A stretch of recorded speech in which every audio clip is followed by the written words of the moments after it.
Now, moving on to our other Monday Night Football game, the Arizona Cardinals defeated the Los Angeles Chargers 17-15. To start off with the Chargers, their quarterback, Justin Herbert, has got off to a slower start than what we're used to seeing from him. I mean, in his second year, I believe it was, Tom Brady threw 5,000 yards, but you know who else did? Justin Herbert. And typically that's a number that we only see from elite quarterbacks. And obviously, you know, there's the added game now. But Herbert can air it out.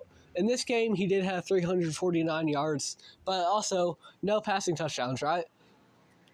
So for Herbert, it's just been quite a slow start from a guy that we've kind of grown accustomed to putting up good stats. And the argument against Herbert has always been that he's not really been a winner in this league. But hey, at least he's had the stats, you know, for the Herbert believers. But this year, there hasn't been a lot of both. The Chargers have kind of been a middling team, and Herbert's production has also been a little bit mediocre. That really just kind of comes down to the coaching change. They don't need the ball in Herbert's hands all the times. And, you know, maybe that's going to contribute more to winning over time. However, it also hasn't really done that for the Chargers. So I think they're kind of in a position of purgatory at this point. They've got 3 wins and 3 losses. And typically, you might say, hey, if they go on a little winning streak, that's all right. They can go off and make the playoffs.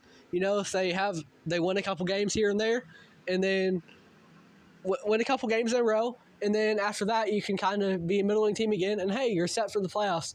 But for the Chargers, those wins came against Las Vegas, Denver, and Carolina. Those are not impressive teams to beat by any stretch of the imagination. And that Carolina team, that was when Bryce Young was still was still starting for them, you know, before Andy Dalton came in for a couple weeks and started lighting it up. So those are not impressive wins. And their losses are a little bit more excusable, but still not majorly, because the Cardinals aren't a great team.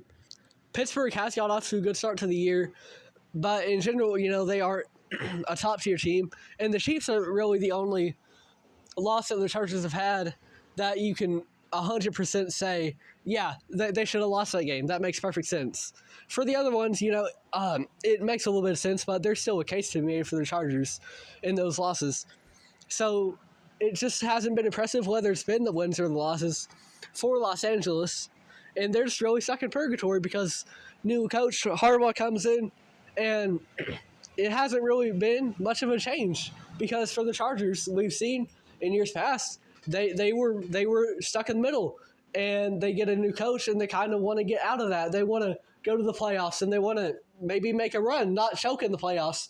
And at this rate, they're not going to make the playoffs. And they're just stuck in mediocrity once again. They're stuck in purgatory once again for the Los Angeles Chargers. I don't know what you do at this point. I think you've kind of got to wait out the season, see how it goes, and then you can really make some decisions. And for the Chargers as well, another key point in this purgatory is that Herbert doesn't really have a top wide receiver on the team because they went and traded away Keenan Allen.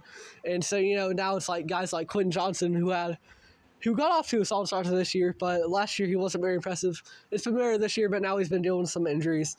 So for the Chargers, you know, you've got this good to great young quarterback, but you trade away his top weapon, and also Mike Williams is gone. So you get rid of his top 2 weapons, and now he doesn't have as many people to throw the ball to, and now his production's going down, and your team success has just been about the same. So it's like you're trying to rebuild your wide receiver core while you've still got a quarterback that can deliver them the ball in spades when he has the opportunity, and you've got a new head coach that's coming to a 3-3 record. And so for the Chargers, you're stuck in purgatory. And that's what they wanted to get out of when they brought Harbaugh in. When they decided, hey, we're going to let Justin Herbert, we believe in Quentin Johnson, we're going to let Justin Herbert throw it to him. That's going to be the wide receiver 1, right? Ekeler's gone as well, right? So you're kind of going into the middle of a rebuild with a quarterback that's still probably right now in his prime based on the numbers we've seen from years past from him. So you've got a quarterback in his prime, but it seems like with the way your offense is constructed, you're trying to go into a rebuild and bring a new head coach in, and he hasn't been the savior for them. So for the Chargers, you're stuck in purgatory once again, something that they were really hoping to get out of, but they've just fallen right back in that pit.